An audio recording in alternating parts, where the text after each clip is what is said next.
यहाँ लिखा हुआ है, कह रहा है एक रेलगाड़ी टीले की ओर समान गति से बढ़ रही है। ये टीला हो गया और ये रेलगाड़ी है, इधर क्या कर रहा है, समान गति से, यानी एक्सीलरेशन उसमें नहीं है। जब यह टीले से 0.9 किलोमीटर यहाँ से यहाँ तक की जो दूरी है मेरे भाई कितना है, पॉइंट में 9 किलोमीटर का मतलब होता है 900 मीटर। कितना मेरा भाई, 900 मीटर। तो ये यहाँ से टीले से कितनी दूरी पर है, 900 मीटर की दूरी पर है।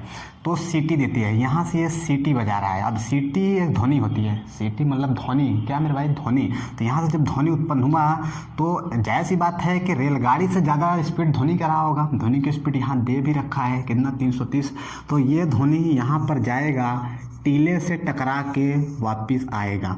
अब ये रेलगाड़ी यहाँ रुका तो रहा नहीं होगा, यह तो आगे बढ़ रहा होगा। तो आगे बढ़ते हैं। ड्राइवर इस ध्वनि का प्रतिध्वनि 5 सेकंड बाद सुनता है। तो 5 सेकंड में हम ये मान लिए कि ये रेलगाड़ी इतना आगे बढ़ गया। कितना मेरे भाई, इतना दूरी आगे बढ़ गया। और जब यहाँ पर आया रेलगाड़ी तो इसका ड्राइवर ने इसकी प्रतिध्वनि सुनी। तो आप यहाँ पर अगर देखें तो जो ध्वनि पहले ट्रेवल किया, आप देखो 900 पूरा गया है, 900 के बाद भी ध्वनि इतना दूरी और चला है। अगर हम लोग इसको x सेलेक्ट कर लेते हैं, कितना मेरे भाई, x मान लेते हैं, तो ये दूरी हमारा, ये पूरा 900 है, 900 में से x घट जाएगा तो ये बचेगा 900 माइनस में x, ये दूरी आ गई मेरे भाई। हमसे कह रहा है इंजन की चाल। हम यहाँ पर साउंड को कैलकुलेट करेंगे, साउंड को लेके गणना करेंगे। फिर 5 सेकंड बाद ये, अगर ये दूरी हमको पता चल जाए तो 5 ही सेकंड बाद तो ये रेलगाड़ी यहाँ से यहाँ तक आई है।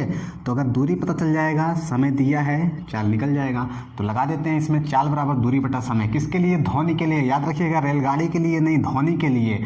तो ध्वनि की चाल दिया है मेरे भाई 330। और दूरी कितना चल रहा है, पहली बात तो यहाँ से ध्वनि गया यहाँ तक, क्योंकि सीटी यहीं मार दिया था। तो सीटी का जो ध्वनि है यहाँ से यहाँ तक गया 900। फिर आते समय 900 माइनस एक्स, 900 ये 1800 माइनस एक्स हो गया। तो कितना दूरी हो गया मेरे भाई, 1800 माइनस एक्स। समय कितना चलेगा, 5 ही सेकंड चलेगा। इसका इधर मल्टीप्लाई करेंगे, 0, 15, 15 1 16 हो गया। और उधर कितना है मेरे भाई, 1800 माइनस एक्स। एक्स को इधर ले जाकर उधर घटाएंगे तो एक्स बराबर आएगा 18, 16। आप देखो ये 1600 है, ये 1800, ये 1600, सीधे सीधे घट गया। और कितना बचा हुआ है, 50। तो घटा देंगे तो बचेगा 150 मीटर। तो एक्स का मान कितना है मेरे भाई, 150 मीटर। 150 मीटर दूरी कितने समय में, 5 सेकंड में तय कर रहा है। तो ये मीटर प्रति सेकंड में चाल आ गया, किसका, इंजन का। हमसे कह रहा है किलोमीटर प्रति घंटा में निकालो, तो ये 30 है।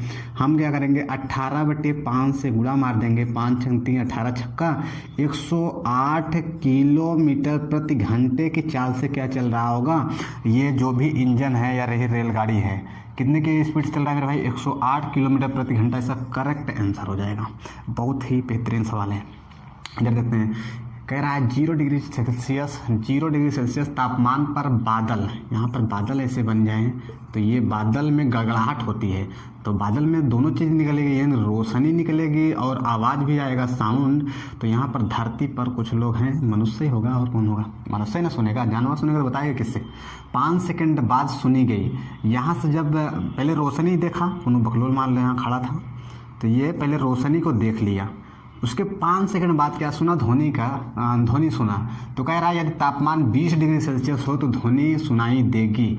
अब एक बात तो आप जानते होगे, क्या जानते हो, टेम्परेचर इंक्रीज करेगा तो जो साउंड का वेलोसिटी है ये भी इंक्रीज करेगा।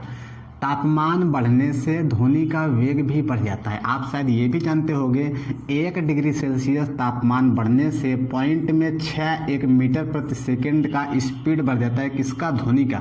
तो यहाँ पर 0 है और हो कितना जा रहा है, 20। तो सीधे सीधे 20 डिग्री सेल्सियस बढ़ जा रहा है। तो 20 डिग्री सेल्सियस पे अगर हम लोग उसको 0.6 पे कैलकुलेशन करें तो 0.6 गुणा 20, 6 दूनिया 12 मीटर प्रति सेकंड का स्पीड क्या बढ़ जाएगा, किसका, साउंड का।